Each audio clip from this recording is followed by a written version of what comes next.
Tinc la impressió que l'empenta reivindicativa és fluixa ara, però era exactament fluixa aquell any 66 de la Caputxinada.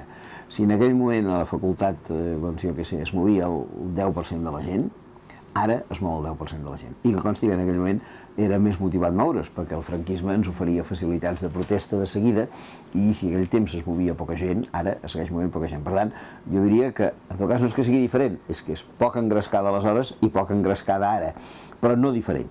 El que sí que és diferent, evidentment, són les modalitats de treball. Nosaltres anàvem una sabata, un espartany, un cicloestil que no funcionava, i ara la gent jove aneu amb un ordinador i uns sistemes de comunicació perfectes i tot el que vulgueu. Però això és una altra cosa. Ara, el que és el contingut, jo diria que la voluntat reivindicativa no ha canviat gaire.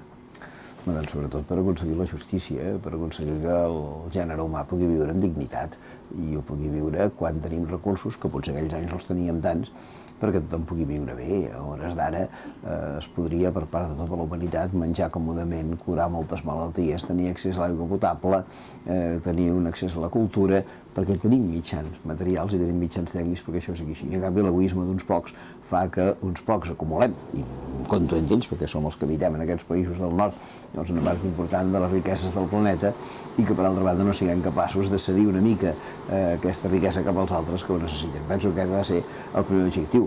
Estem escandalitzats, per exemple, pel terratrèmol d'Haití, que haurà mort 150.000 persones, segons s'expliquen les estadístiques, d'acord? Però és que des que hi ha hagut el terratrèmol d'Haití fins ara, de fam, han mort 20 vegades més de persones, i sembla que ningú presti atenció a això, quan aquest planeta té aliments suficients perquè tothom pugui tenir el que cal. Per tant, aquestes són les sants injustícies, les que han de motivar la nostra feina. Bé, jo diria que primer intentant tenir una bona informació, és a dir, si no sabem que moren 60.000 persones de cada dia no farem res, per tant el que convé és tenir una bona informació. Segon, evidentment, tenir algun objectiu, de dir jo treballaré davant d'això.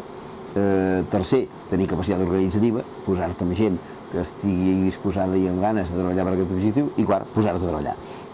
Tinc l'impressió que si aquestes quatre coses hi són, avançarem. Bé, jo vaig ser un escolta una mica relatiu, perquè la veritat és que vaig entrar molt tard.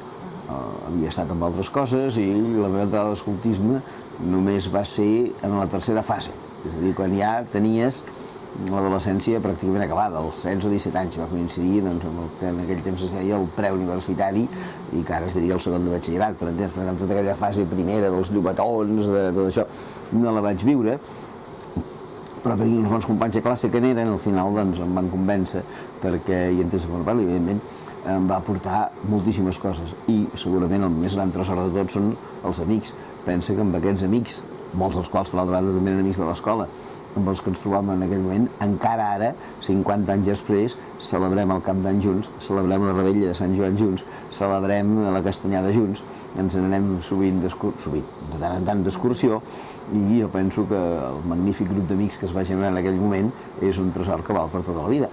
Són imprescindibles perquè hi ha una consciència social, i més en un món tan acomodat i tan conservador com aquell que vivim.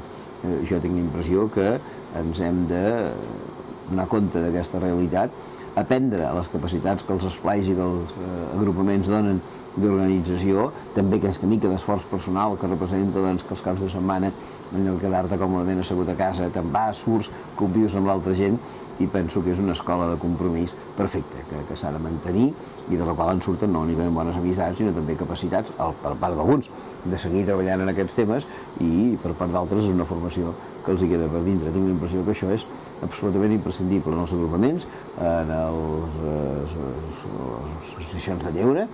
En canvi no, i amb això sí que soc bastant contrari, en les joventuts de partits. Jo soc partidari que no existeix ni una joventut de partits.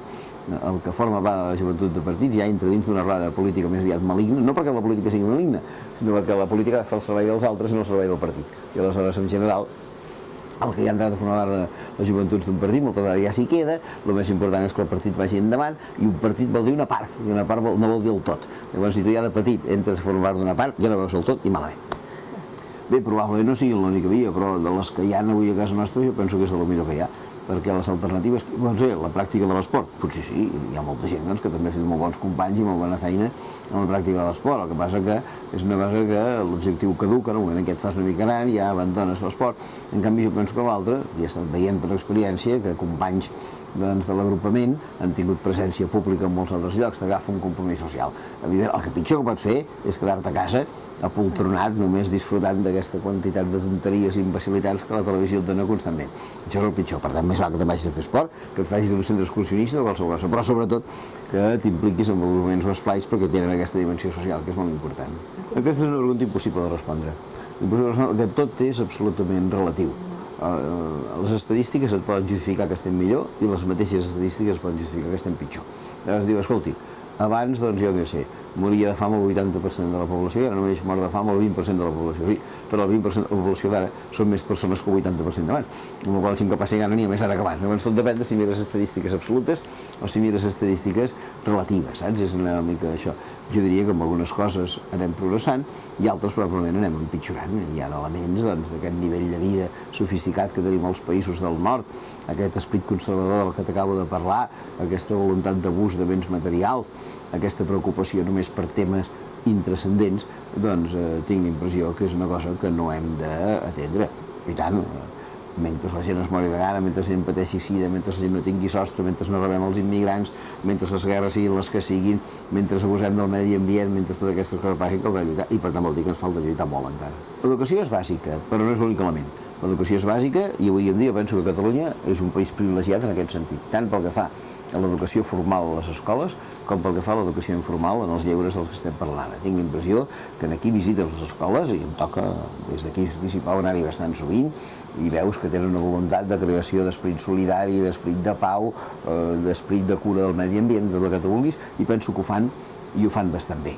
I per tant jo en aquest sentit donaria molt bona nota a l'escolarització, amb excepcions, però donaria molt bona nota. El problema és que per formar una persona no és només l'escola o l'educació informal la que hi pesa. D'entrada també la família té un pes molt important, com abans he apuntat en el cas meu propi. I finalment, i per mi, el que trobo que és tràgic és la presència dels mitjans de comunicació, que són completament distorsionadors de la realitat i aleshores la gent que no té capacitat que no exerceix la capacitat d'enfrontar-se en aquesta informació que rep passivament, acaba tenint criteris completament erronis sobre la situació del món, del qual es desprenen actituds que també són completament errònies. Bé, evidentment, fa falta una formació prèvia per fer-ho, i fa falta conèixer alternatives, que avui en dia, afortunadament, ja estan sorgint. Hi ha mitjans locals, hi ha ràdios lliures, hi ha butlletins de barri, hi ha pàgines d'internet que són molt valuoses, hi ha blogs de gent interessant que penja i que diu moltes veritats. El que cal és ser capaços d'aixecar d'aquest apoltronament que tenim a casa davant del sofà i començar-nos a moure. I t'asseguro que si ens lliberem de la televisió i d'altres coses per l'estil, que té alguns programes que poden ser bons, no ho condemnaré tot absolutament, doncs si som capaços de buscar aquesta situació, podrem a la llarga tenir el temps, que a més el guanyarem no mirant la televisió, per buscar altres tipus d'informacions que avui en dia no són impossibles d'obtenir. És difícil, perquè tampoc tinc capacitat per fer-ho, però jo diria que els hi diria, tant per ell com pels nois i noies en els que ell eduqui, una paraula bàsica, que és coherència. Que els intenti fer veure una mica com són les coses, que rebin aquesta informació de la que va la mare i que després intenti actuar en conseqüència. Com que a mi m'agrada manipular aquestes informacions, la primera dada que us diria per mi ja us l'he dit abans, és bàsica. 60.000 morts de gana cada dia en un planeta que té més aliments dels que farien falta per alimentar tota la humanitat. Això em penso que és una primera dada que val la pena conèixer. La segona dada, la despesa espanyola preparant la guerra és de 54 milions d'euros cada dia. I això és un veritable escàndol. Repeteixo, 54 milions d'euros cada dia. I tercera dada, diuen els estudiosos d'allò que s'anomena la petjada ecològica, que ens estem menjant el planeta. I menjar vol dir que allò que el planeta reprodueix al llarg d'un any, nosaltres no triguem un any a menjar-nos-ho, sinó que ens ho mengem abans. Imagina, no fa gaire, que fins a l'any 1986 allò que el planeta reproduïa en un any, nosaltres era el que consumíem en un any. És a dir, que no ens menjàvem res. Consumíem i el planeta tot ho refeia. Des de l'any 86 hem començat a menjar-nos el planeta abans que s'acabi l'any. I les últimes estadístiques que he llegit al respecte fan referència a l'any 2008, i a l'any 2008 la humanitat es va menjar tot el que el planeta reproduïa l'any 2009, el dia 23 de setembre. El qual vol dir que estem visquent 3 mesos i mig a costa de les futures generacions, en les quals els hem de deixar, segons diu un proverbi indi, la terra amb les mateixes bones condicions en què l'hem rebut. I no ho fem.